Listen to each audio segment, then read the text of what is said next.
Good day, grade 12. Hope you guys are still okay. Today we are looking at your economics paper 1 exam preparations, where we first going to outline the format of the paper, and then we would look at the exam guidelines and the mediation thereof. It's important to always have your exam guideline when you study, when you prepare yourself. Please have one handy. The new one is already out, where we're using the exam guidelines, the economics exam guidelines grade 12 of 2021. Right, let's look at how the structure of the paper looks like. For both paper 1 and 2, it's the same structure. The first one being your paper 1, which consists of 2 topics, your macroeconomics and your economic pursuit. Each paper carries about 150 marks, right? And it's for 2 hours each. Now let's look at how the paper is structured in itself. We say the paper consists of 6 questions, which are divided into 3 sections. The section A, we have your question 1, which is compulsory. And then section B, which consists of 3 questions, question 2, question 3, and question 4, from which you guys have to choose only 2. Now you choose any combination of the 2, either question 2 and 3, or 3 and 4, or 2 and 4. And then we have section C, which is the third one. Section C then consists also of 2 questions, where you choose only 1 from those 2, your question 5 and your question 6, and you can only choose 1 from that section. Right, let's move on then. In terms of the layout, we say your question 1, section A, it has 3 subsections or sub-questions.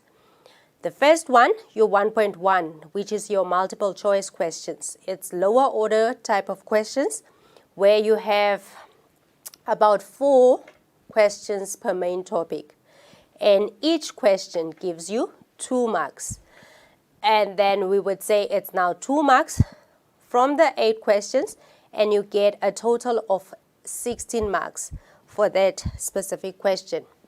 And then your 1.2 question, it's a matching column, which is also your lower order type of question, where you match column A with column B descriptors.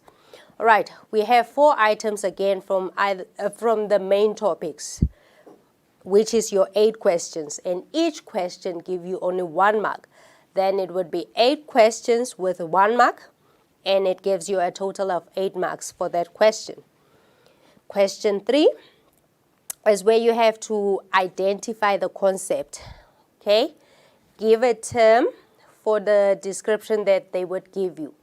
Here again, we say it would also be divided into 3 items per main topic. Remember, our main topics in paper 1 is macroeconomics and economic pursuit. Now you would have 3 from each of those topics, which gives you 6 questions, each for 1 mark. Then your question subtotal would then be 6 marks. Now all of them combined would give you a total of 30 marks for your section A. Right, and then your question, section B, your question 2 up to question 4. The structure is the same for all 3 questions. All 3 questions, the structure is the same. Now let's look at each of these questions individually.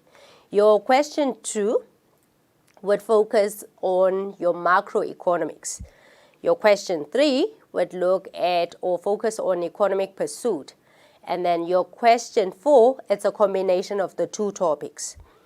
Firstly, we look at how the questions are allocated for those 40 marks per question. Remember, here we said you have 3 questions, you choose only 2 from the 3. Your first question, the questions are divided into 5 questions. First question would be your 2.1, 3.1, 4.1 questions. And then we say they are shorter questions, where your 2.1.1 would be your lower order question, where you have to give at least 2 things. It can be your name, list, give 2 things, and then each of those would be 1 mark. Guys, here it's very important to note, if you are going to write your answers, please write them in bullet form, one after the other. Don't write them next to each other, all right? Make it easy for the examiners to see your answers, your responses, by writing them each on a new line. And then your question 2.1.2, it's a middle order difficult question where you have to now respond and give a bit critical thinking around this question, where you have to respond to your why, your how, your what type of questions. What can government do to stimulate economic growth, for instance? Those type of questions. And it's 1 complete sentence for 2 marks. Guys, make sure that you write a complete sentence. We give 1 mark for listing and naming, but when we say give a question for 2 marks, then we expect at least a full sentence, all right? So make sure that you write a full sentence in terms of your question 2.1.2.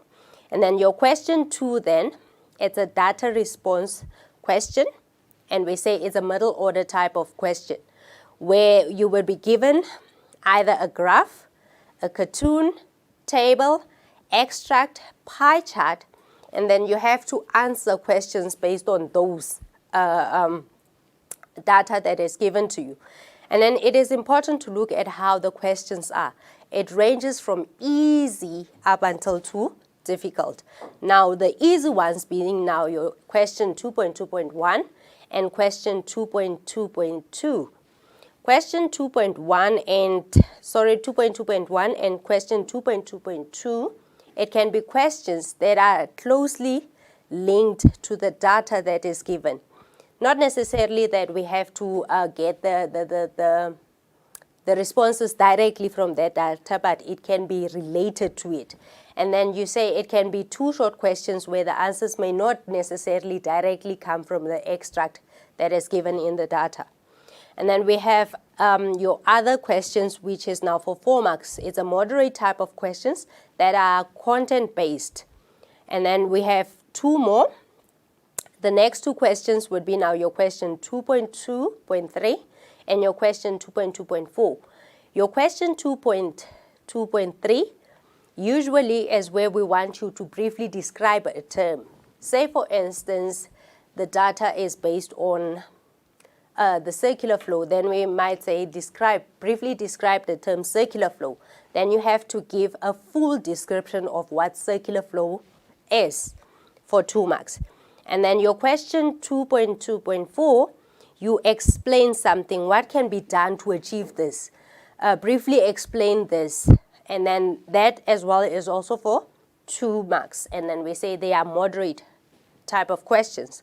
And then your last of the 5 under your question 2.2 would be your 2.2.5 question, where we say they are a bit more difficult, and usually it's for 4 marks. Now the 4 marks, you can be given to discuss something or to calculate something for 4 marks. Or they can give you a comparison type of question where you have to compare one concept to the other, all right? Now that would be your 10 marks. The question 2.2 is similar in terms of the structure to question 2.3. Remember I said that those section B questions has also 5 sub-questions, 2.1, 2.2, and 2.3. So your 2.2 and 2.1 is the same in terms of the structure. And then you have your 2.2 and your 2.5 questions. 2.4, sorry, not 2.2, 2.4 we say is one single question, and it's a middle order type of question where you have to give 4 things for 2 marks, all right, or 2 things for 4 marks, depending on how the question is structured. It is simple recall type of question where you can maybe given a question to distinguish between 2 things, to compare between 2 things, or to differentiate between 2 things. then it means if it's differentiate between two things, you would have to give two concepts, 4 marks each. Then we expect at least 2 bullets per concept. All right, and then the same when you do your distinguishing, your differentiating, it's also the same. Or they can say briefly explain something. Now when you have to explain, then it means I want 4 bullets, each for 2 marks. Then it would give you your 8 marks for that question 2.4. Right, guys, remember always it's important that you write in full sentences. Your sentence should be complete and qualified. If you're not sure on how to phrase the concept, add an example, maybe. That would strengthen your response. And then it can also be a type of question where you get to draw a graph, or they can say use a well-labeled graph and then explain that graph. Then it would be maybe 4 marks for the graph and then 4 marks for the explanation of the graph. Right. Then moving on to your last question in the section B part, which is your question 2.5. Question 2.5 is also a single question, but of more a higher order type of nature, where we say in this question, again, you have to think critically. You have to respond in details around what is being questioned or asked. We say that, for instance, they can ask you as an indirect question, how can government achieve this? Explain what should be done around a certain concept, or suggest ways that government can achieve, or the Reserve Bank can achieve something, or evaluate or debate. Now, all of those, it's more like you have to now be on top of your game when it comes to new information around our economy. You have to be up to date in terms of everything that is happening in our economy. Now, when you evaluate, let's say, for instance, the question says, evaluate something. It means you look at it critically. How did they project to use this concept? And did they achieve that? What was the aim? Did they achieve it or not? You can answer a combination of positives and negatives, or positives alone, negatives alone. When we say positives alone, let's say, for instance, you think, they say evaluate reconstruction and development policy, for instance. Then you can say, for instance, the aim was to give houses, water and electricity and sanitation. And then your evaluation would be now looking at that program as a whole. Was it obtained? Did government implement it correctly? Did they get, or was the goal achieved for this program? Then your evaluation, how you respond to it. If it's positive, then you would say, yes, government did succeed in implementing RDP, for instance. People have houses. Almost 80% of the houses in South Africa have electricity and water and proper sanitation, clean drinking water and proper sanitation. Then that would be now on a positive. But on the negative side, then you would say, no, I don't think government achieved its goal in terms of this policy, and then they did not achieve this and this. There are still people suffering. There are still people that uses the bucket system, and that is now your evaluation. And we say it's a higher order type of question. So you have to think deeper. You have to apply the knowledge around you with the concept that has been put forward in this question. Right, now remember we said this would be the same structure for your question 2, your question 3, and your question 4. All 3 of them have the same structure that I've just outlined. Right, and then the last one would be your section C. Section C is for 40 marks. Okay, the section B, remember I said it's 2 questions. Sorry, it's 2 questions, each with 40 marks, right? And then it would be a total of 80. In your 150 paper, it would be a total of 80 marks for section B. And then your section C, it's 40 marks. Now the 40 marks is subdivided into 4 parts, where you first have to give us the introduction. The concept that has been asked in the question is the one that you have to discuss or describe or define or give your insight around that. Then we want your introduction now to maybe be a definition of the concept. Give us a good starting point would be when you define the concept that has been asked. Say, for instance, they say, discuss in details the markets, for instance. Then you would have to define what markets are, all right, as your introduction part. Or you can include other sentences to support the topic that you are answering. And whatever that you put in your introduction, please do not include it in any other part of the essay question.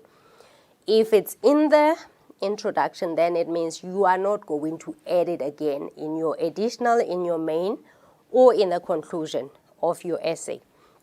Do not repeat any part of the introduction in the body part of your essay. And avoid saying in the introduction what you are going to discuss in the body.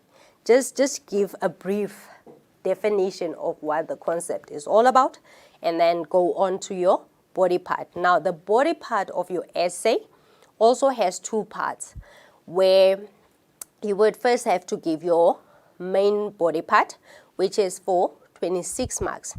Now, the main body part is where you have to now discuss in details the concept that was asked.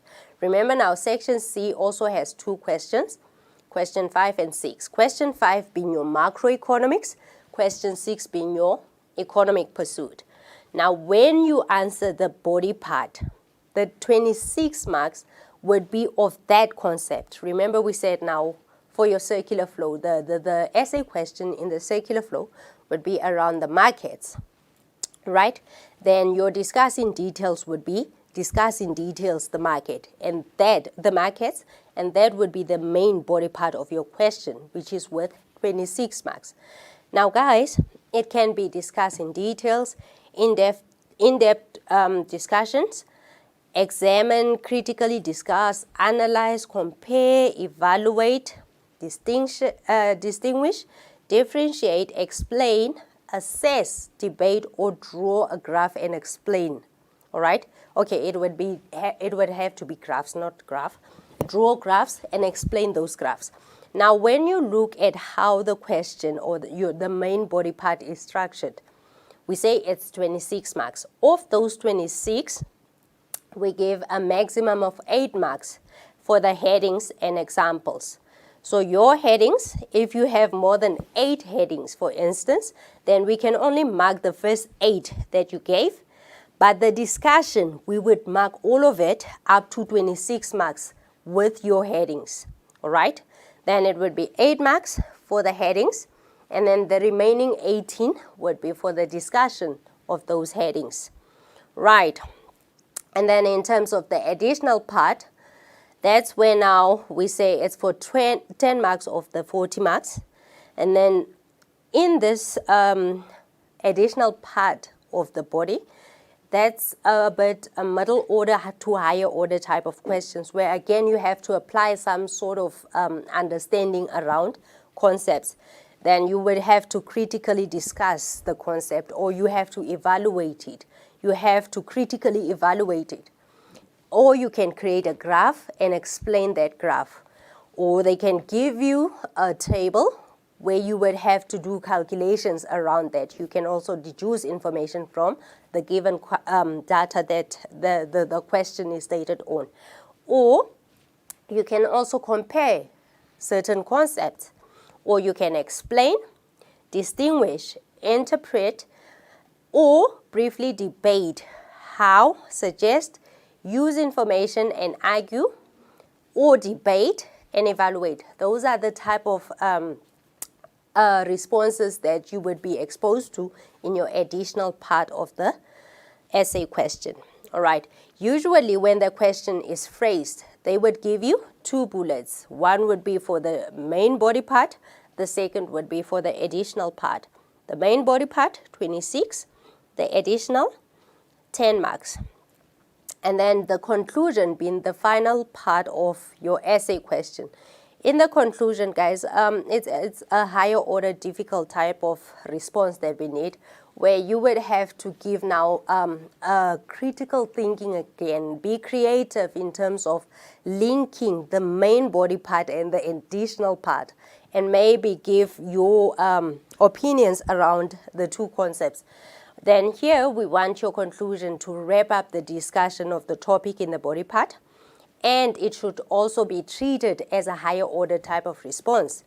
We say the conclusion can take the form of your opinions. For instance, you give an opinion based on what has been discussed in the body part, or you can give examples to support the discussion, or contradictory viewpoints, where you would be now saying, no, I don't think this should be, or I don't agree with this necessarily.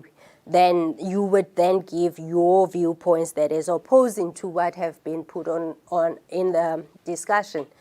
And the other part would be maybe to give aspects or no aspects from either of the introduction and the body part, but just link them in such a way that when you give your opinions, when you give your suggestions, it's based on that part of the questions.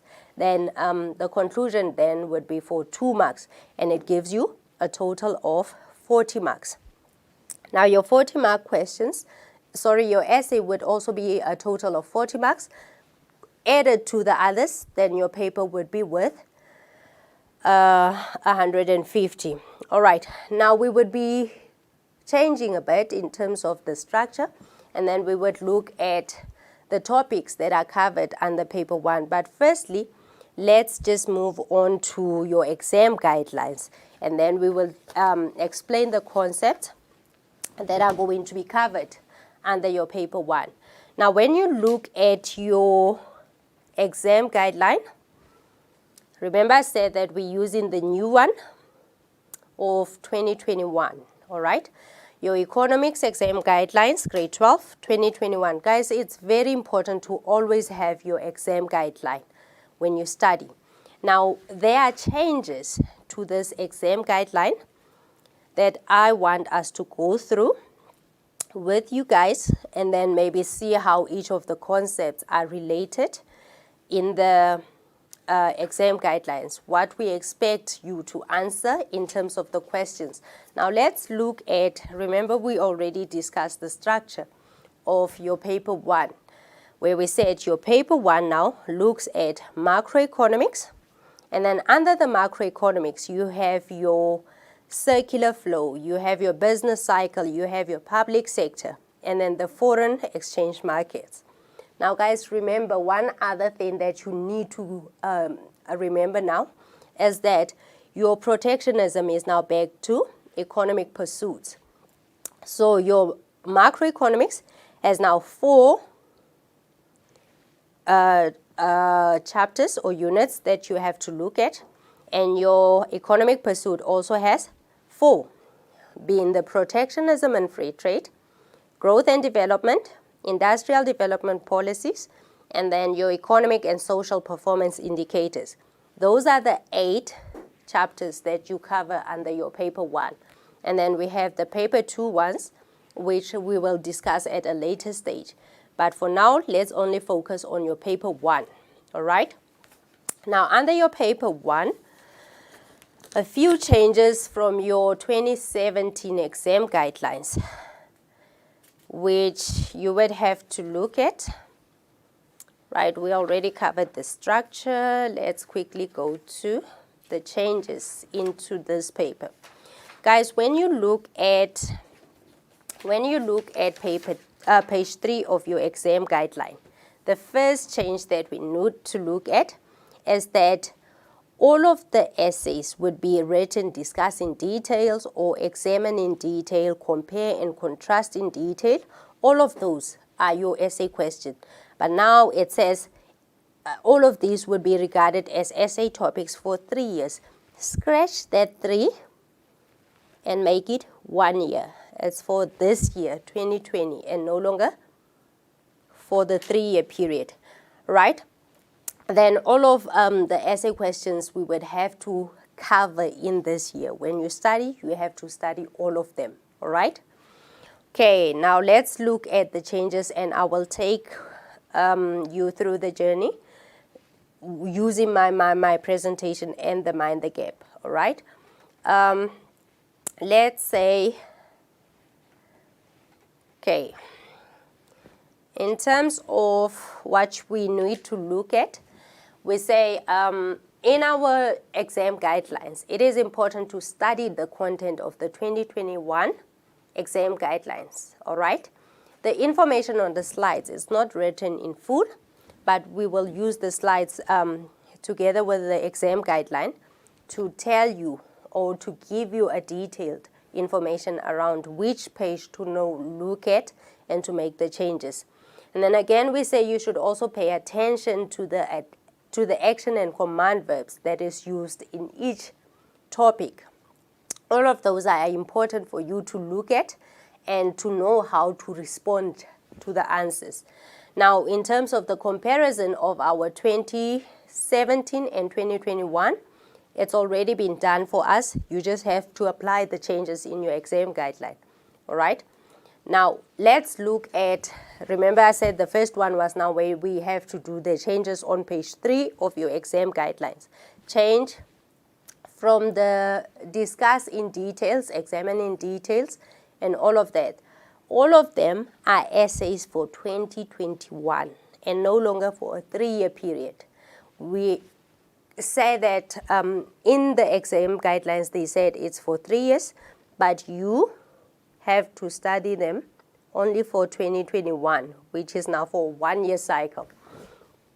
Go through all the topics and identify these essay questions, right? I will do it with you.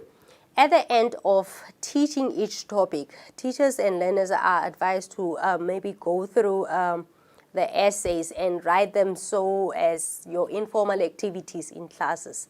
But now, because you are studying already for your trial exam, please, each and every one of those essay questions, I think for paper 1 there's about 13 essay questions. Go through them, study them. I would suggest that because you are writing on the 14th, every day do at least 1 essay question, all right? So that you are prepared for the exam.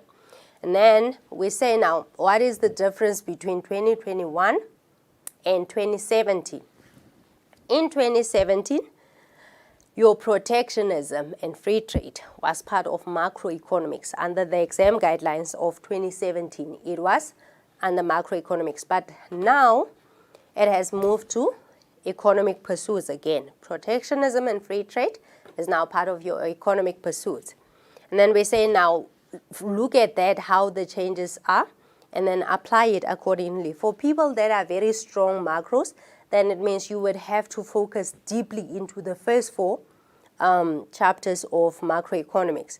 And then your protectionism now would be part of your economic pursuit. And then we say that it is also good to know the difference between the topics, which subtopics are under each of those main topics. Then it becomes easier to study and understand the content. Right, it is important to also study the contents on page 5 to 13 and apply it as we teach or assess you guys. Right, now from page 4 to 5, I already did that with you guys when we discussed the structure of the paper, remember, just now? Everything in there, it's still the same as I have outlined. And then we look at the essay questions. Now, let's look at all the essay questions that has been identified for 2021. Some of them were still in the 2017 exam guidelines. Others are new, whereas we retain the others, all right? Now, all the new ones would be written in red or highlighted in red in your 2021 exam guidelines. And then I will also show you the new ones just now. Right, let's look at them individually. Remember we said now we do the differences between exam guidelines 2017 to 2020 versus the new one that we have. under your macroeconomics, the essay questions, for circular flow model, we have the markets within a 4-sector model. That one was in your 2017 exam guideline, and it's still staying as it is in your 2021 exam guideline. And then we have the business cycle, where you have to discuss the new economic paradigm and features that underpin the forecasting in your business cycles. That one has not changed as well. And then your public sector now, remember I said the ones that are highlighted in red are the new ones. Your public sector had 2, your public sector provisioning and your microeconomics objectives of the public sector. Now, the changes here is that we still retain the objectives of the public sector, but your provisioning, public sector provisioning is now out, and now you have to do the reasons for public sector failure. Now guys, here with the reasons, please link them with the provisioning for you to be able to know why the public sector is failing. It's easy when you understand what the public sector has to provide the economy with. And then how they're providing it would be an indication that they are failing. So the reasons for public sector failure, link them with the public sector provisioning. But the essay question is now the public sector failure, the reasons thereof. And then in 2017, your foreign exchange market, it did not have essay question. Remember? Chapter 4, there was no essay question. But this year, 2021, we have one now, the reasons for international trade. Right now, under your reasons for international trade, we have both demand and supply reasons that we look at in terms of why we are trading. If we can quickly go to our exam guideline. If we can quickly go to our exam guidelines. I just want to show you something. Okay, now look at your demand reasons. Under the demand reasons, the last bullet, absolute and comparative advantage. Guys, please scratch that out. It's not part of your demand reasons. I think in the Afrikaans exam guidelines, it appears under the supply side reasons. Scratch it out and write it or study it as a standalone question where you look at the theory of absolute and comparative advantage. Now, it's not part of the demand reasons, but it's a standalone bullet where you look at the comparison between absolute and comparative advantage. Okay, that is now the new essay that you have for chapter 4. All right. Then, in terms of economic pursuits, we again have 4 units. Protectionism. Under protectionism, we used to have export promotion and import substitution as your essay questions. Now, we only have export promotion as the only part that you have to discuss for your essay questions. And the arguments in favor of protectionism is now the new one, all right? The arguments in favor of protection are, that would be your new essay question under this unit of protectionism and free trade, right? And in terms of economic growth and development, that would be your chapter 9 in your textbooks or your Mind the Gap. We used to have demand side approach and supply side approach of encouraging growth and development. But now we only look at the demand side approach, and then we would look at South Africa or South African growth and development policies as the second essay question under this unit, right? And then in terms of the third unit that you need to look under economic pursuit would be your South Africa's initiatives. It still was a long question, and then we also looked at the regional development in terms of the benchmark criteria. Those were the two in the 2017 exam guidelines. And now we only have the South African initiatives as the essay questions under the regional development or your industrial development policies. And then the last one would be your economic and social indicators, which is your chapter 11, right? Chapter 9, 10, 11. That one is chapter 5 in your textbooks or your Mind the Gap, all right? But all of them are part of your economic pursuit. Now, your economic indicators, we say that you have to discuss in details the economic indicators, and it used to include your production indicator, but in the new one, you exclude the production indicator. You do all of the economic indicators, your price stability, your interest rate, and money supply on all of them, excluding the production indicator. And then your social indicators, it still stands as it is, right? Now, those would be the essay questions of paper 1. Right, let's see, paper 1. Okay, paper 2 we will skip. We will do paper 2 close to when you are writing. I think you're writing paper 2 on the 24th, if I'm not mistaken. Right, now what does paper 1 now have? In terms of the changes and the content that you need to study for your paper 1, let's quickly go through it. Killing two birds with one stone already. Right, the first topic under your macroeconomics, paper 1, is your circular flow model. When we look at the circular flow model in your exam guideline, they say discuss or briefly discuss the 3 methods of calculating your GDP, all right? Now, instead of briefly discuss, we want now a discussion around those 3 methods. It's more a detailed type of discussion, and that would be on page 14 of your exam guideline. Quickly go to your exam guidelines on page 14 and then look at the details of that page where the changes have been applied. Let's quickly look at our exam guideline. Right, now here, there we are. Okay, here, discuss the 3 methods of determining your GDP. Usually, this would be your 8-mark questions, for instance, or where you have to do the calculations and all of those.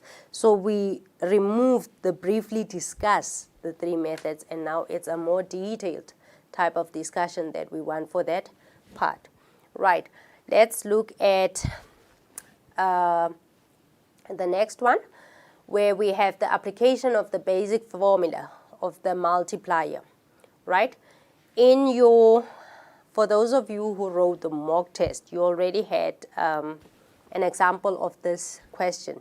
It's on page 15 in your exam guidelines, where you would now have to briefly, you have to apply the basic formula of a 2-sector model, right? And then the question there, if you can go to your exam guideline again, here, this bullet, all right? Application of basic formula under a 2-sector model, right? That's the one change. And then briefly reference the impact of a 3-sector model and a 4-sector model on the value of the multiplier. All of those are now on your page 15 of the exam guidelines. Right, moving on. The business cycle as your second topic under the macroeconomy. Your government policies. It's bullet 2.3 under that topic where we look at the government policies. It says, briefly explain the composition of the following government policies. Instead of briefly again, we remove the word briefly, and it's left now with explain the composition of the following policies, right? Now, remember I said if it's brief, it means it's short and sweet, clear, straight to the point. But explaining then you would have to explain the composition a bit more in details, all right? Give a thorough explanation of the composition, all right? Then for us now, please note in the class of 2021, please note that we did not cover the money and banking in grade 11 because of COVID. We did not cover that part of the content in grade 11. So here, you would have to at least now go deeper when you study this unit, or when the teachers are teaching, they are advised to go deeper into explaining these policies so that the learners can know the difference between the fiscal policy, who's responsible for the fiscal policy and who's responsible for the monetary policy, and what role each of those policies play in the economy, especially when we're trying to iron out any fluctuations in our business cycles, right? Then you have to teach the children or the learners part of that understanding that they missed in grade 11, right? And then under your public sector, there are a lot of changes, right? Firstly, the first one, excuse me.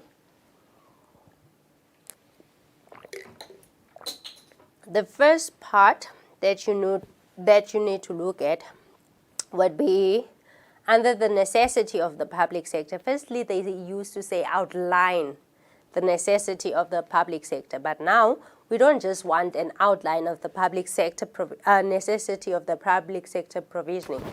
Now we want an explanation, a full explanation of why we need the public sector. And then your 3.2, problems of the public sector provisioning. It used to be an essay question where we say discuss in detail how each of these would be now part of public sector provisioning or poor provisioning of the public sector. Now it's no longer a essay question, but it can take the form of an 8-mark question, for instance, where you have to discuss how each of these factors contribute to poor public sector provisioning, right? And then your question 3.4 around the budgets, your bullet 3.4 around the budgets. Instead of now identifying how social rights are embedded in the budget, we have to now explain it, all right? 3.4, identify how social rights are embedded in the budgets of the South African government. Now the change is that instead of identify, we say explain how they are embedded into the budget of South Africa. And then the last one would be your 3.6. Under bullet 3.6, public sector failure. Remember now I said it used to be briefly explained, but now it's one of the essay questions, the new essay question for 2021, which now instead of briefly explaining it, you would have to discuss it in details, those reasons for public sector failure. Remember I said now you have to link them to the problems that are experienced through the public sector provisioning, all right? Make sure that you link the poor public sector provisioning with your public sector failure when you write your essay question. And then the last part of 3.6 would be where you had to broadly outline the following effects of public sector failure. Instead of going in a detailed outline of the public sector failure, you would then have to briefly explain it instead, right? So the change would be from broadly outlined to briefly explain the public sector failure, right? And then in your chapter 4 or topic 4, your foreign exchange markets and international trade. 4.1, the main reasons for international trade. It used to be a discussion either for 4 marks or 8 marks. But now, instead of discussing the demand reasons alone and the supply reasons alone, it's now discussing details, the reasons for international trade, both the demand and supply reasons. Now, these reasons are now your essay question, which is the new essay question under topic 4. Remember, we said that there's now a essay question, which was not the case in 2017. Now, guys, when you answer the reasons, the examiners are no longer as strict, where they would have to say no, discuss the demand reasons for 18 marks, or discuss the supply reasons for so many marks, 13, or whatever combination. Now you can give as many of each that you know, that you understand. We will mark up until we get your 26 marks, both from the supply side, and the demand reasons and the supply reasons. Then we give your marks for whatever discussion that you gave. It's no longer 13 of both reasons. And then in terms of your 4.2, the balance of payment, we used to say in 2017, determine the value of the BOP, or the balance of payment. Now, instead of just determining the value, we want you to explain the value or the purpose of the balance of payment account, right? Explain the purpose of the BOP. And then instead of explaining composition of the balance of payment, we want you to discuss it, right? Guys, another reminder, your accounts under the balance of payment. Some books still says it's 4 accounts. Please note that it's 3 accounts under your balance of payment account. Correct that as well, or add it somewhere that you know when the question asks how many sub-accounts do we have under the balance of payment account, then it's 3 and not 4. Some textbooks says it's 4. So please correct that one as well. And then the corrections of the balance of payment disequilibria, where we say briefly discuss the different measures to correct the BOP. Instead of just briefly discussing it, we're now discussing it more in details. We discuss the different measures to correct the balance of payment. And then your foreign exchange markets, instead of briefly describing the concepts around the foreign exchange market, we want you to describe them more detailed, give a more detailed description of the concepts. And then the intervention in the market, instead of just briefly, instead of just mentioning or naming them or listing them, we want you to briefly explain those interventions in the market. Right, that would be topic 4. Guys, remember we said that we're only focusing on paper 1. Then we would skip your topic 5, 6, 7, and topic 8 is where we're going next. Right, your topic 8 being your pursuit. Remember, this is now your economic pursuit, where we look at protectionism and free trade.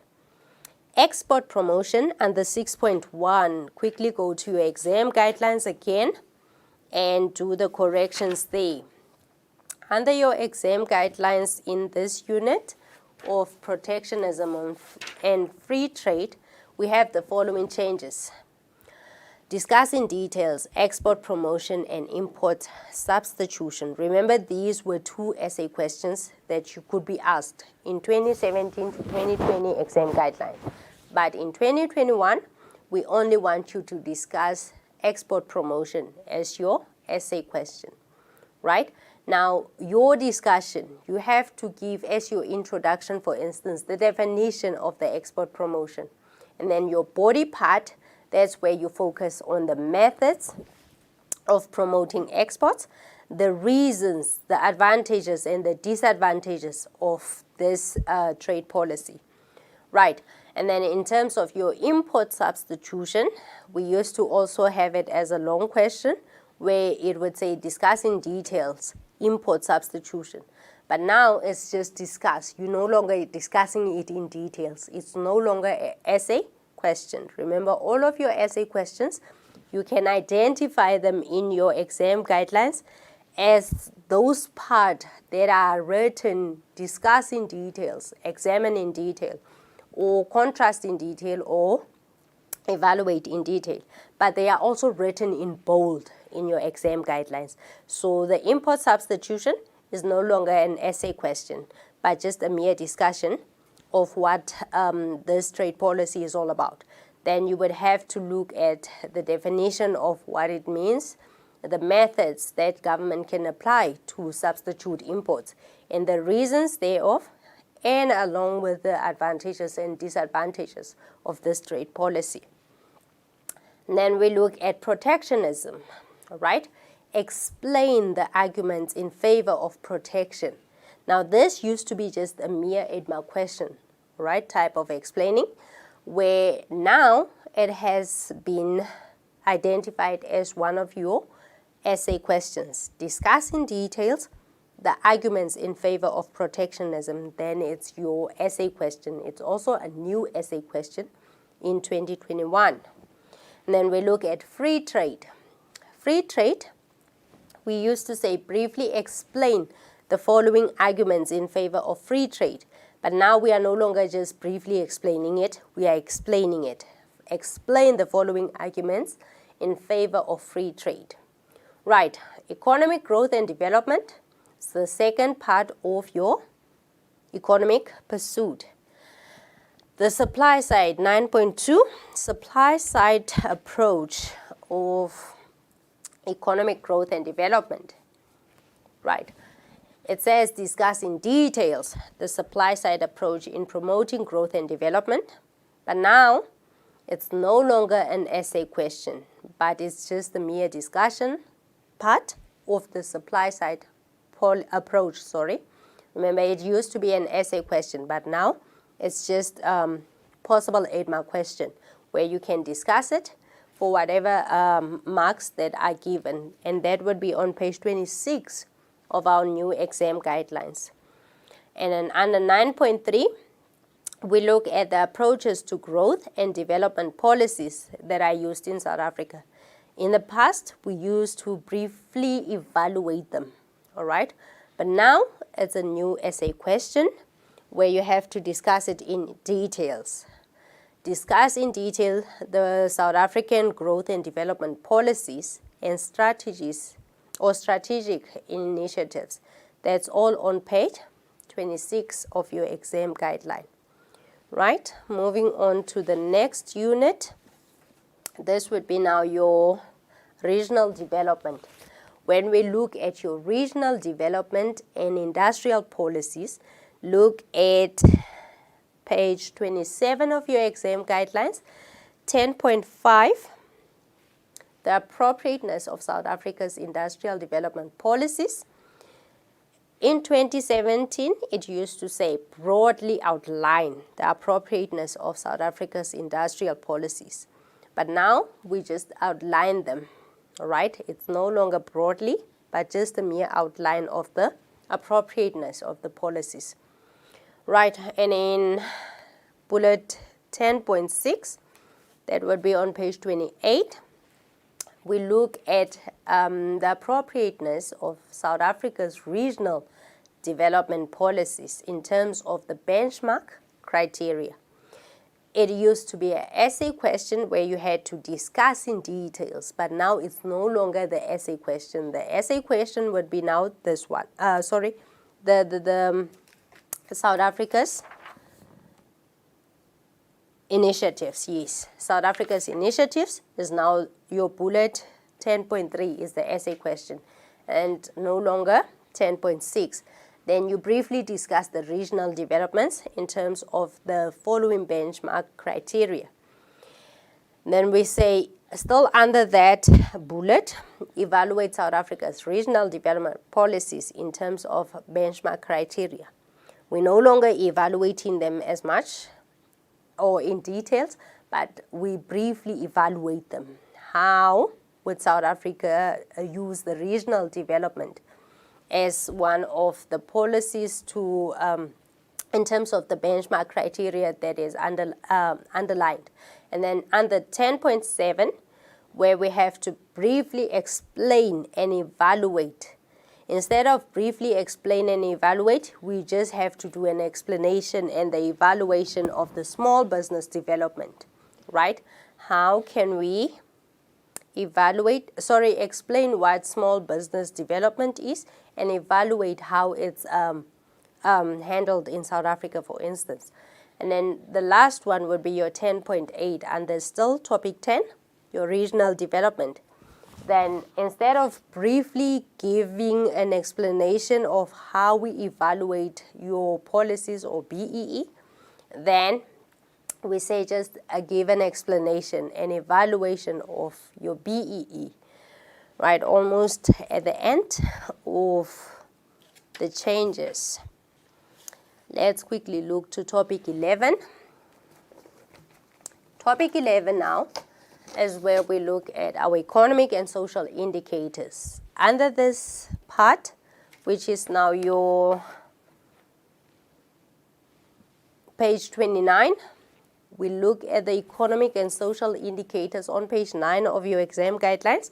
11.2, we say include as your essay question. For the economic indicators, we wanted you in the past to include production indicators as well.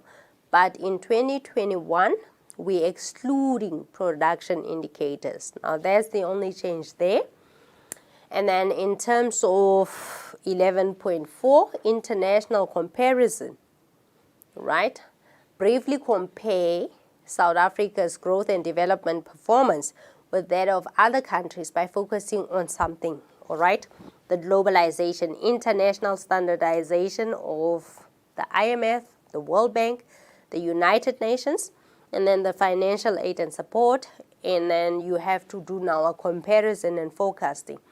Instead of now doing that briefly, we expect you to just compare how South Africa's growth and development performance would be against other countries, right? Now, that would be your paper 1 outline and the units that you have to look at, the changes in your exam guideline. Now, a brief note. We are almost at the end of the discussion. A brief note would be to use your 2021 examination guideline to prepare for the examinations for 2021. Guys, it's important to always have your exam guideline when you study. It guides you, as it says examination guideline, it guides you in terms of how the questions would be asked, what part to look at and how to look at it. All of the questions that are posted in your exam guidelines are the ones that you can expect in the question papers. So it's not something that you can just have to keep in your files or in your bag, but to use it. It's a tool that you need to always use when you study, all right?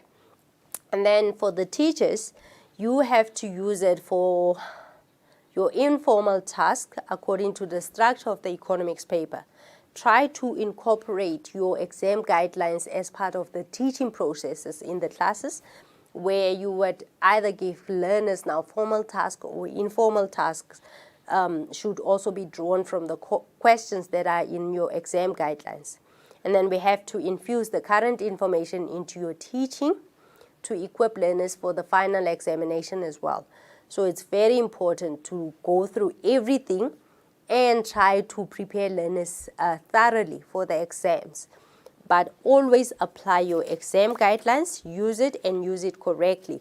Make the necessary changes and guide the learners as to what is expected when the questions are asked. And from there, that would be how we have changed our exam guidelines from the 2017 one to the 2018 one, all right? And then let's quickly look at the structure of your papers again, how we expect you now to go about each of this topic. Your macroeconomic, remember I said I would come back to this one, right? Your macroeconomics under the circular flow. We expect you to know, guys, whenever you study, each and every topic that you study, know how to define that topic. That's the starting point of all of your studies.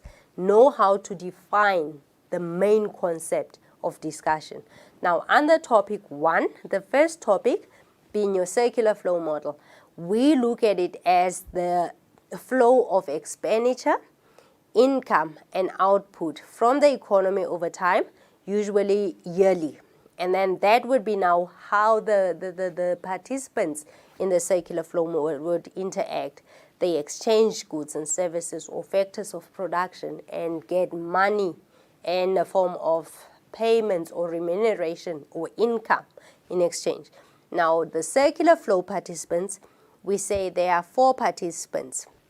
Firstly, we have the household, we have the government, we have the firms, and we also have the foreign sector. Right, guys? Now, when we talk about an open economy would have all of these role players or participants. And we also, which is new in grade 12, we also add the financial sector or financial institutions as part of your participants, right? Now, we look at the contribution of each of these role players in the economy. How does the household interact with the others? We know that the household is always where we say our economy starting point is, because they are the primary participants and they own the factors of production, right? And then those factors of production being land or natural resources, your labor, capital, entrepreneurship. And because we said it's an interaction between the participants. It means every time they sell these factors of production to all of the participants, they would then expect to get something in return. Now, for natural resources, we get payment of rent, and then for your capital, you would get interest. For your labor, you would get salaries and wages. And for your entrepreneurship, you get profits. Now, let's look at government. Government, his role, or their role, sorry. Government's role in the economy is to provide us with public goods and services, right? They also use the factors of production from the household. They use the goods and services that are produced by the businesses, but they too have a contribution in the economy, and their contribution would be to provide us with public goods and services, right? I hope you guys know what public goods and services are and how they differ from the private goods and services. And then in return, governments get taxes from all the other participants. The firms, businesses, or producers, as the third one, they provide us with goods and services. It can be semi-finished or finished goods and services. And the goods and services that they are providing, we can subdivide them into the consumer goods or capital goods, right? Remember, we said finished and semi-finished. Now, the consumer goods, that would be now when we talk about your durable goods, your non-durable, your semi-durable goods, and the services that they offer. Whereas the capital goods now would be the goods that are used in the production process, all right? All of them are supplied by the producers or the firm in our economy. And then the foreign sector, that's when we are trading. Now, when we trade with the foreign sector, us as a country in South Africa, we would be exporting goods to other countries, all right? And for exporting, we would get an export income into South Africa. And then from the international markets, we would import goods from other countries and pay for those imports, right? Whereas the role of the financial sector now in our economy would be to administer all of the finances that are flowing in the economy, the savings, the investments, all of the money we take to the financial institutions. That's where we save our money or we do our borrowings, all the sectors of the economy, right? Now, under the circular flow model, we say, again, we have now two flows, the real flow and the money flow. The real flow is where goods and services flow along with the four factors of production, all right? Whereas the money flow, it focuses on the consumer spending and the income along with the taxes that flows in the economy from one participant to the next.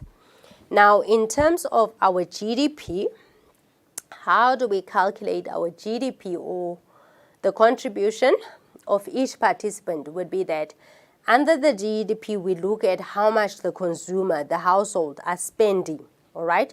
and we give that a symbol C, where we say C represent the spending by household.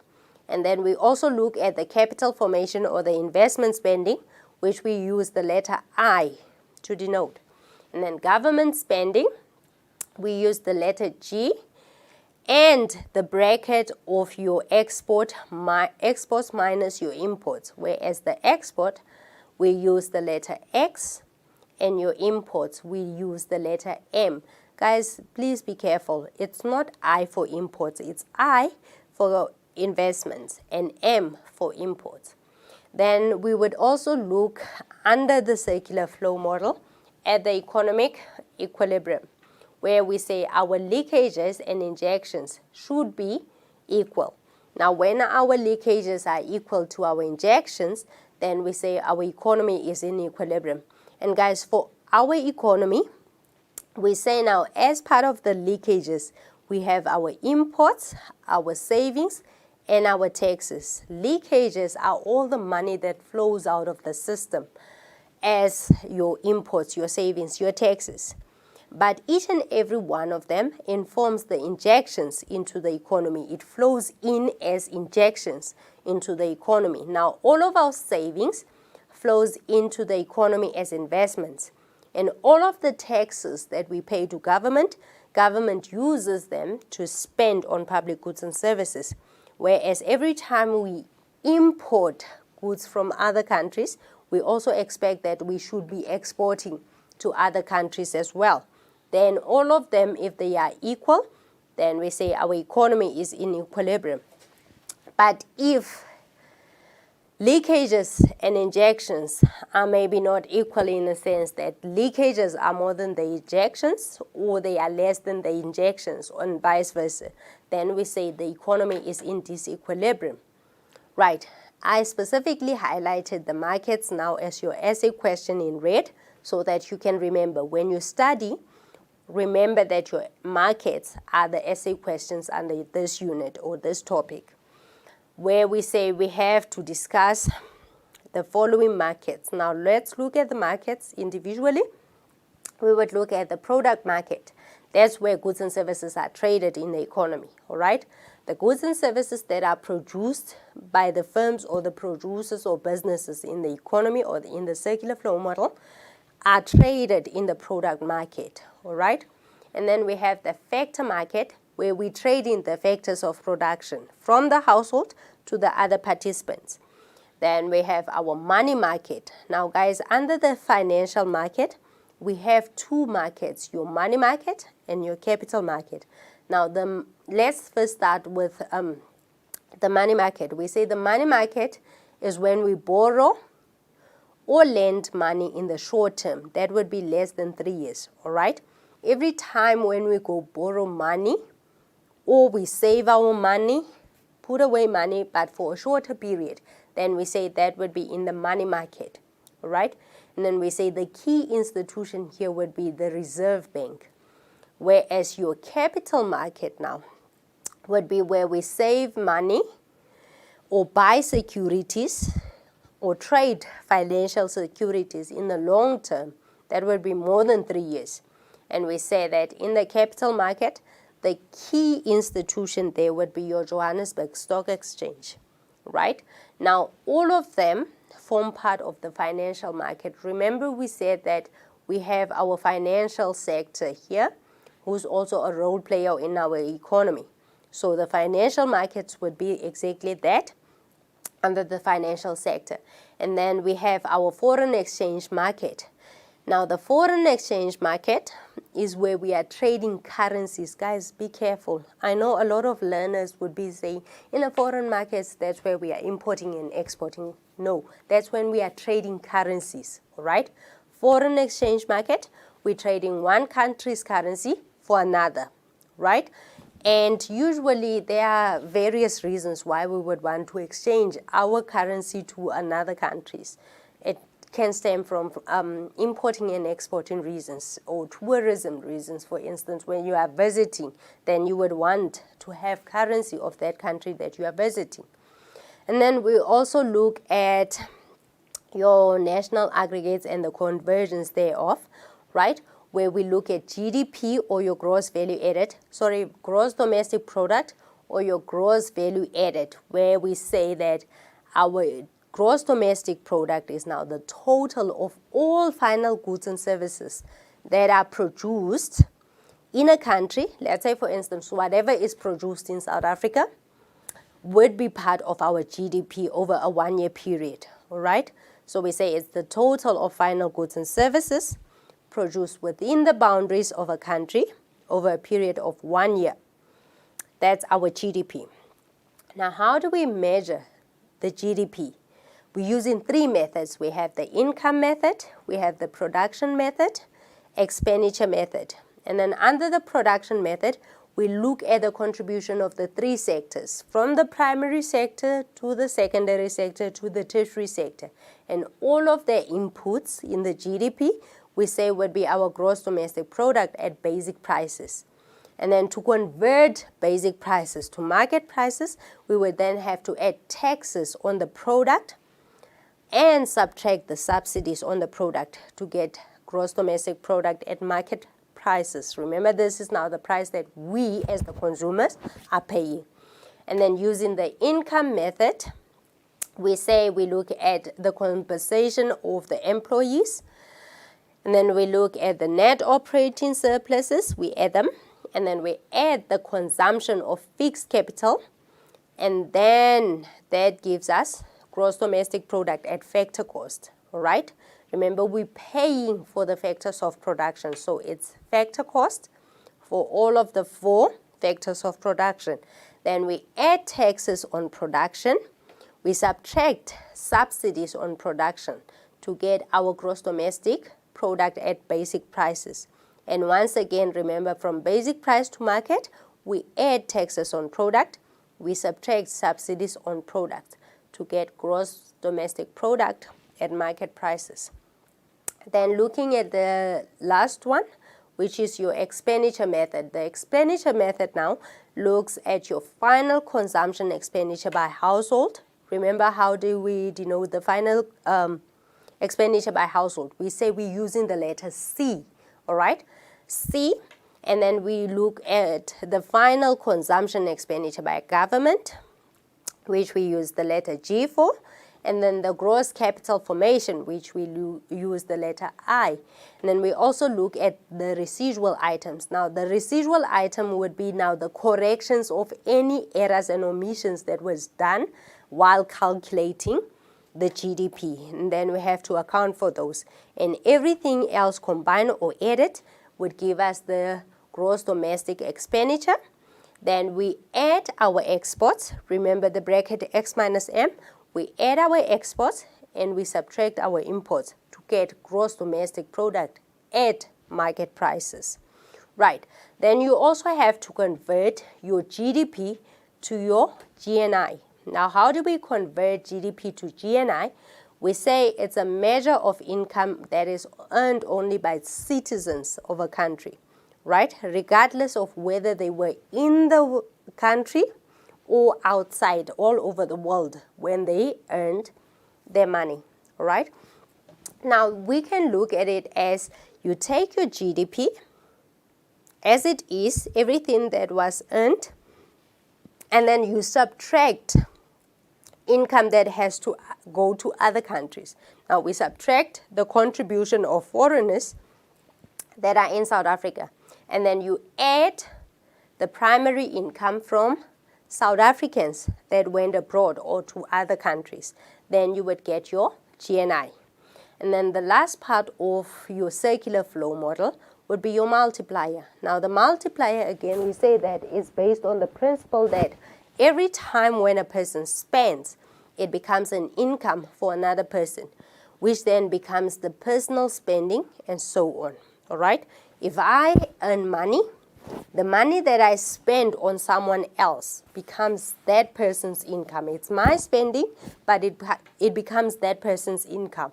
And then that person would then spend their income on someone else, which would be now an income for another person.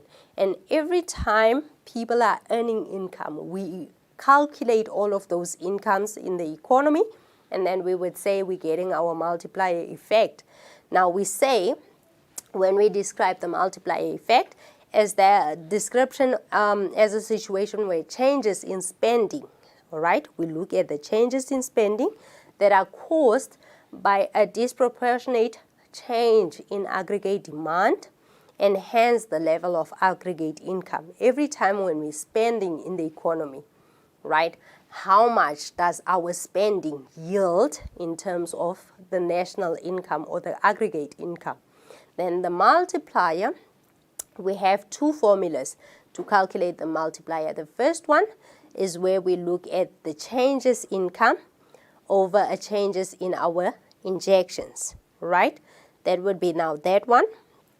Or we look at the second formula when, if for instance, when you have to calculate the multiplier and you are given the total spending of the economy, how much are the economy spending the money? For instance, they would say if the economy is spending 80% of their income, calculate the multiplier, then you know your MPC, which is your marginal propensity to consume, would be 80%. And usually, guys, please, when you're calculating using this method, always write your MPC and the MPS as 0 point, all right? And no longer as 1 minus 80. It's 1 minus 0.8, all right? The 1 indicating your total income minus the portion that you are spending. And whatever is left would be equivalent to the portion that you are saving, which is your marginal propensity to save. And then all of them, we say the relationship between the multiplier and the MPC is that when the MPC is big, we expect that your multiplier would also be big or large. And vice versa, when your MPC is small, then your multiplier would also be small. Right, and that's that for your topic 1. In your topic 2, we say now the business cycle. We usually break it down as the composition of your business cycle, right? Where we say firstly you have to define the concept business cycle. Business cycle, now we look at it as successive periods of fluctuations in economic activities, right? Every time the economic activities increases, decreases, increases, and decreases, all of those fluctuations are recorded as your business cycle. And now those fluctuations would be translated or explained using different periods. The two periods that we have then would be your expansion period and your contraction period. Every time the economy is growing, we say the economy is expanding, or that would be an upward movement in our business cycle. And every time the economy is contracting, then it would be a downward movement in our economy business cycle. Now, those two periods, because of the trend line, they are subdivided into 4 phases. And those phases would be for your expansion, we would have the recovery phase, we would also have the prosperity phase. These two now are part of your contractionary policies, right? And in terms of your expansionary and then your contraction policies, then in your contraction policy, that's when we get the 2 phases, your deep recession and your depreciation. Now, guys, just to explain this, let's try to explain them in this sense. Let me see if I can get a piece of paper and then explain our business cycles. We say that our business cycle would have your trend line and its periods of expanding and decreasing economic activities, right? Where you would have your economic activities and how long it lasts, or period or time series. Then from the peak to your trough, that's where you look at your, this would be your contraction period from peak to trough. And then from trough to the next peak, that would be your expansion period. This is now your contraction period. And from trough to peak would be your expansion period. All right. Now, because of the trend line, we say your contraction period is subdivided into recession and depression phases. And then your expansion would be subdivided into your recovery phase, and your prosperity phase. All right. Now, all of those are the 4 periods that we're talking about in our business cycle. Those. The 4 phases, sorry. And then we have the 2 turning points, your peak being the highest turning point and your trough being the lowest turning point. And at peak, we say inflation is highest. Before government intervene, that's when we're threatened by a very high inflation rate. And at trough, that's when unemployment is highest, right? And then now we look at the reasons that causes business cycles. What are the reasons that causes business cycles? When we look at the first one, we look at our exogenous reasons. We say those are the factors that reside outside the economy, those that we do not have control over. And then the monetarists, they explain them nicely where we say that, okay, in here government doesn't really have to intervene because already there are factors that no one has control of. Look at, for instance, weather conditions. When you look at the changing weather conditions or the climate changes, if we are faced with drought in an economy or floods, no one can control that necessarily. Then it means production levels would be affected, especially in the primary sector, your agricultural sector. They would lose their production or whatever they planted for that season. And then in terms of your endogenous reasons, we say those are the approach or the Keynesian approach, where we say it's factors that reside internally that we can control, how the wages are to be distributed, how much our production levels should be, and all of those. Right, then those are the reasons that causes our business cycles. Now, we also have the types of business cycles. There's 4 types of business cycles that we have in the economy. The first one is our kitchen cycles, which last between 3 and 5 years. And then we look around the inventories or inventory levels in the economy. And then we have our juggler, which lasts about 7 to 11 years. The Kuznets, which lasts between 15 and 25. And then the contractive wave, which lasts from up to 60 years, right? All of the technological changes that would happen, the constructions and all of those, are described using each of those types of business cycles. And then in terms of the smoothing out of the business cycles, we look at the contribution of the fiscal policy and the monetary policy. All right, how can government apply these 2 policies in terms of smoothing out all the fluctuations within the business cycles?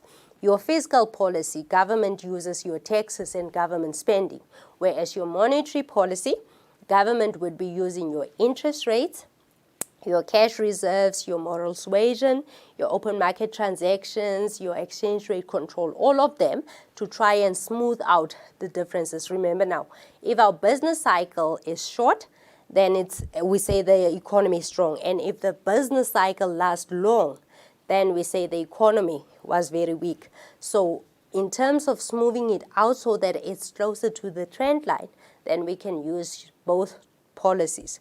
Now, in terms of the new economic paradigm, where we look at the demand side policies and the supply side policies. Remember, guys, this is now your essay question. Now, we can use the demand side policy where we look at how government can prevent inflation and unemployment, all right, using any of those. And then in terms of the supply reasons, we look at how to increase the efficiency of the markets. How can we make our markets more efficient for us to be able to produce more or to have more people being employed in the economy? And then in terms of also decreasing the production cost, if we can produce at lower cost, then it means we can have more output and ultimately more people would be able to get goods and services at lower rates, and ultimately demand would increase and more people would get employment. And then also increasing the efficiency of inputs, all of the inputs in the production process. How efficient are they? How can we use them efficiently to get maximum outputs? Right, and then we look at our economic indicators used to forecast or for forecasting.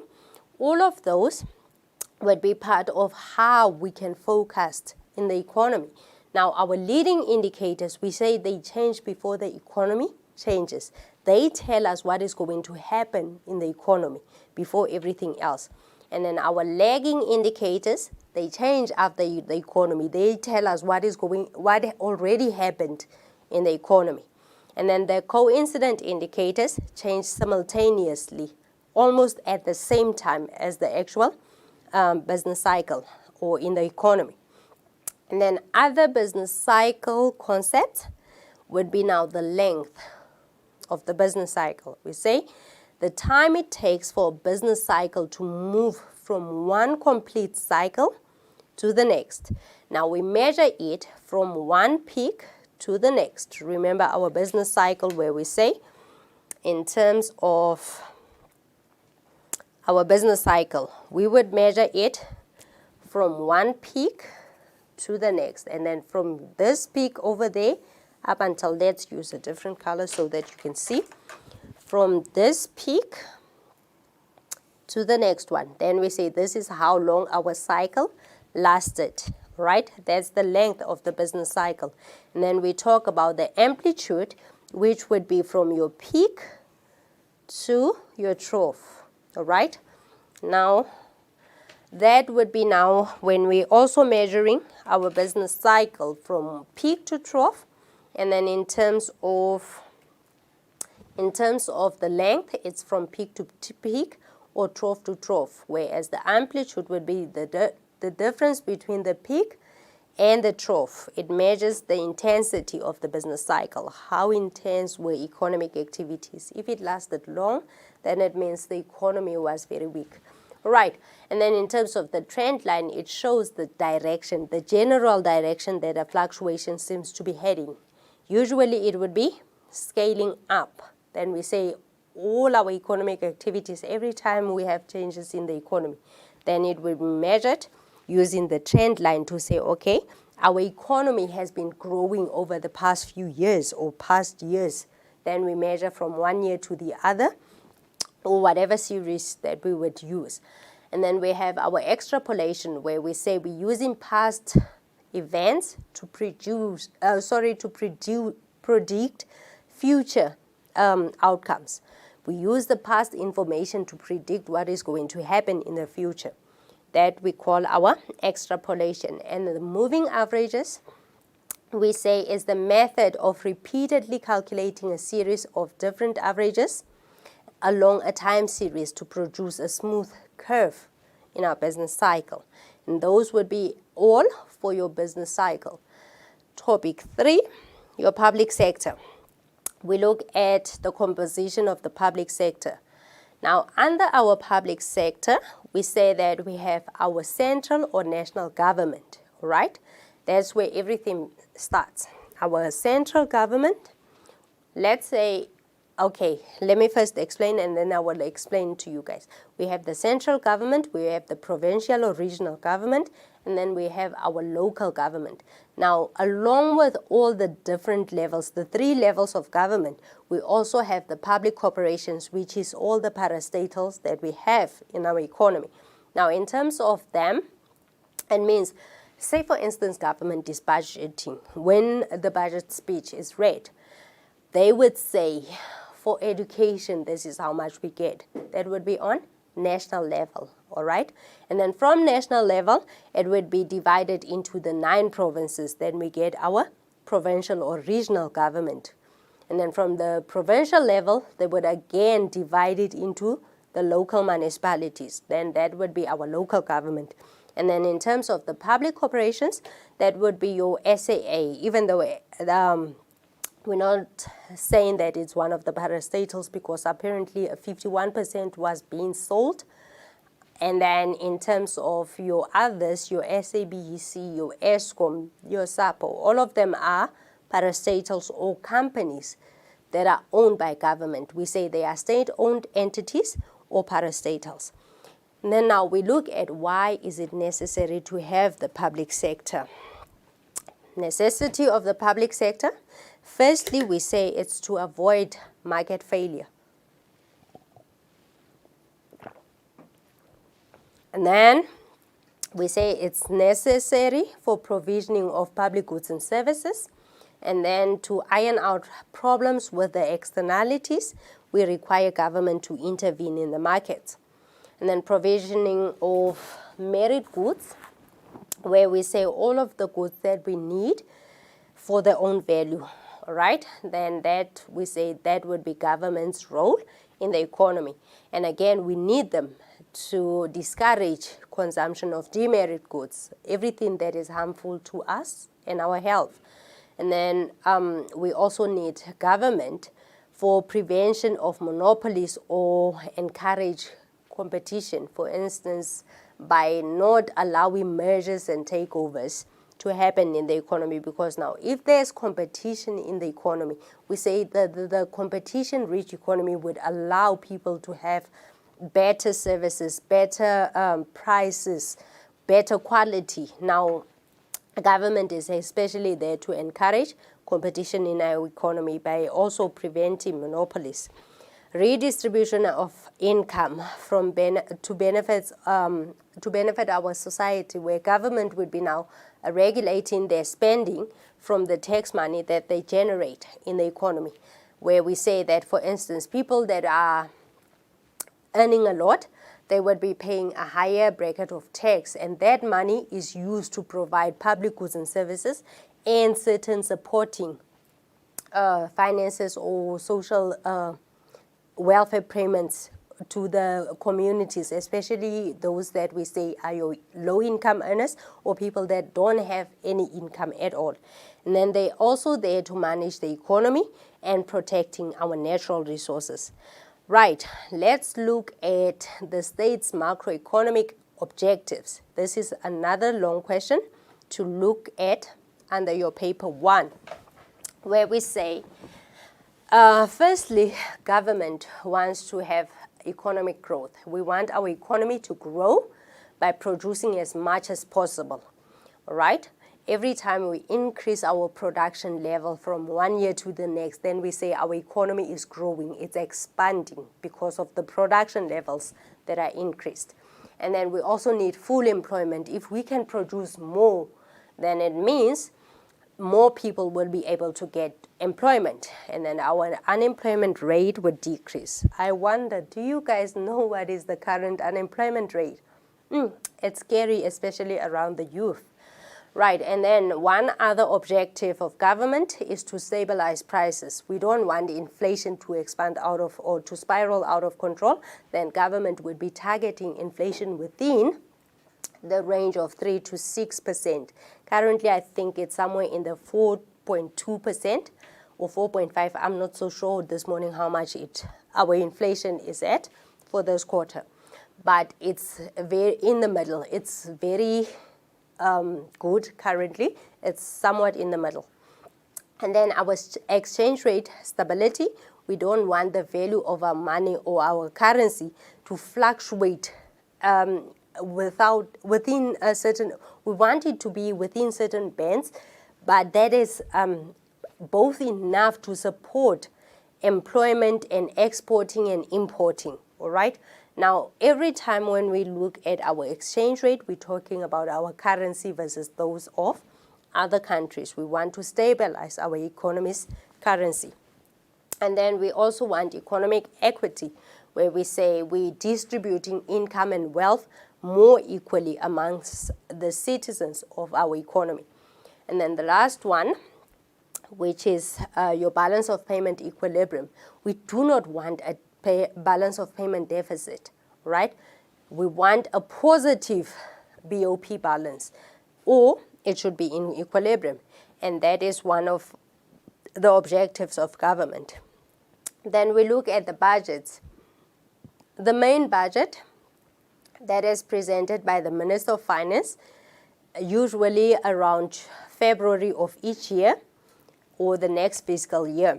And then we say that would run from the 1st of April up until the 31st of March the following year.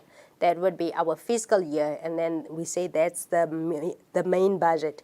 It's a statement of our government expenses versus all the money that they think they would be generating through different means, whether taxes or from the parastatals or whatever source of government finances or revenue.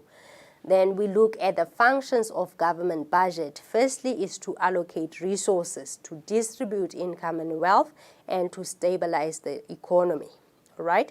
And then the budget principle would be to have transparency as much as possible, participation around the members of our economy, and that all the officials or people that are working for government should be held accountable. And then we also need equity and equality amongst people living in our economy. Now that would be now how the budget would be applied in terms of how to spend, when to spend, and in which areas to spend. Then we would want to achieve all of those. Now, what are the sources of government revenue? Firstly, we look at taxes. We say taxes as the main source of government revenue. We generated it from personal income taxes. Every time my salary comes to me, a certain portion is already subtracted to pay my taxes to government, all right? And then corporate income tax, every business that is big enough to pay taxes, they would also be paying direct taxes to government in the form of corporate taxes. And then we have our VAT, our custom and excise duties and fuel levies and others. All of these would be our indirect form of taxes, all right? That is usually attached to the goods and services that we are buying in the market. And then we have our medium-term expenditure framework, which is a 3-year rolling out budget that is presented by the Minister of Finance every October. They would outline the plans of the government for the next 3 years. And then we look at the problems of public sector provisioning, where we say that firstly, we have to look at accountability as one of those. Excuse my computer skills a little. Where we say accountability would be one of the problems with the public sector provisioning. All the officials are not always as accountable in terms of the spending that they do in the government institutions. And then privatization, now that's when we say we're selling public or national corporations or corporates from the government to the private sector. Then we say we are privatizing them by selling all or certain portion of the state-owned companies. And then when we talk about the parastatals, those are all the companies that are owned by government that can actually carry the function of private businesses for government. Think your ESCOM, all right? We don't get electricity for free. We have to pay for it, all right? Then we say all the parastatals are state-owned enterprises. And then efficiency now. How is government efficient in service delivery? Are they delivering quality services on time and all of those? So we look at all of the problems around that. How do they provide us with the public goods and services that we need? And then the problems of assessing the needs of the communities. They are not usually able to give what is needed in the economy. And that poses a lot of challenges in our economy. And then we also look at the pricing policy of the government. How are we now pricing our services from government, from the market, and all of that? Right, and then in terms of the characteristics of the fiscal policy, we say they are goal-bound, they are demand-based, and they are cyclical. Remember, our fiscal policy, we say that's when government now uses instruments such as the taxation that they generate as part of their revenue, and then they use government spending also to stimulate economic activities where people are not working or on certain facilities such as your infrastructure, for instance, government would be spending on that. And then we also have state debt, which is money that we can borrow from the World Bank or from other countries. All of them can form part of government's activities or instruments they can use as part of the fiscal policy. And then the effects of the fiscal policy would be then income would be distributed more evenly amongst the people of a country. And then consumers would be able to spend. I think currently people are getting 350 as the social relief fund. Now all of those would be because of the fiscal policy under the government spending, all right? And then stimulation or discouragement of certain sectors of the economy, where government would always have some form of intervention in the economy to either stimulate economic activities or discourage them. And then the price level would also be one of the effects of the fiscal policy and the labor productivity. Then one other aspect around the public sector that we need to look at would be your Laffer curve, where we say it explores the relationship between your tax rate and the tax revenue allocated by government, right? That's now the graph. Let's see if we can draw it, where we say your Laffer curve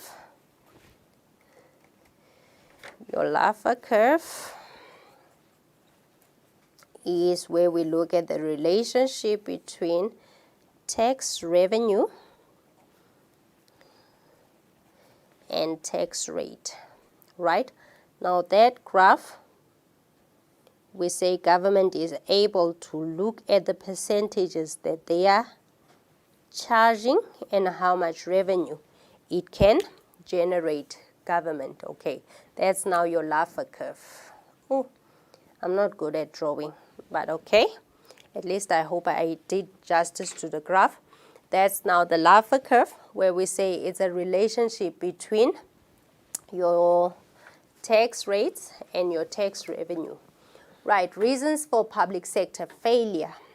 This is now your second essay question under this unit, where we look at management and accountability. Remember, I said that you have to link your public sector provisioning, poor public sector provisioning, with the reasons that causes public sector to fail. Now, in terms of accountability and management, usually they are not accountable, and sometimes they would not even have the leadership skills that is necessary to run the offices that they are appointed in.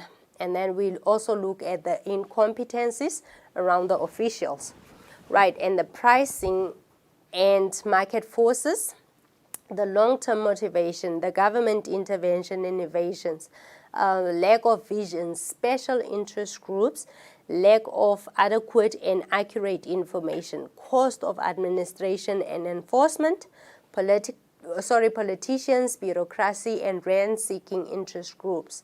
All of those are part of your essay questions where we look at why the public sector is failing. And that would be that for your public sector. Guys, because of time constraints, we will end at topic 4, which is your international trade. Now, this one, remember we said that your chapter 4 or your topic 4, we have now a new essay question, which was not before, where we look at the reasons for international trade. Firstly, we look at the demand reasons, where we look at what can encourage people to trade with other countries or internationally. First, we say the level of income. If I have more money, then I can afford to buy goods and services from other countries as well. So then international trade would be caused, or demand would be caused, if I have, or if our income levels increases. And then consumer preferences and taste would also encourage international trades amongst the population of a country. Then international migration would also be a result why people would want to trade internationally. Levels of development per country, from one country to the next. If I'm not happy with certain development issues in my country, I can always go to another country, or I can always buy things that are produced in other countries because in my country there are none. And then religious and socio-cultural reasons. And then our supply reasons, that's when we look at the natural resources. For instance, remember in grade 10 you would be saying that they are unevenly distributed around the world. So people are trading because in one country there are certain resources that they do not have, and then they would depend on others to provide them with that. And then the climate conditions that are differing from one country to the next, and they support in production of certain products and not on others. Now that would be some of the supply reasons that we have to look at as part of your essay question. And we also look at your labor resources. They are also unevenly distributed, where you would find in other countries they have a lot of skilled laborers, and in others they don't have certain skills.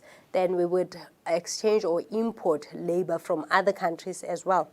And then the technology that differs from one country to the next. Usually my learners would be laughing at me when I tell them, way back then we didn't have cell phones. So yeah, it was chaos, but it was fun and people were honest. So technologies that differ from one country to the next would also encourage international trade. Specialization, you would find that one country is good at producing a certain good than the other. Then we would also trade amongst us. And then the principle of comparative advantage and absolute advantage. All right, guys, here I think it's supposed to be absolute advantage. Right? Oopsie, in caps, no problem. We will fix that. Now, when we look at your comparative and absolute advantage, that, guys, remember I said when we did our exam guideline that it should be a standalone bullet where you have to look at the theory of absolute advantage versus comparative advantage. This is a nice 8-mark question, guys. You should know that. And then the effects of international trade, where we look at our currencies now, how strong or how weak our currency is versus those of the other countries. Then we talk about appreciation and depreciation of the rand against the US dollar, against the British pound, or all of them.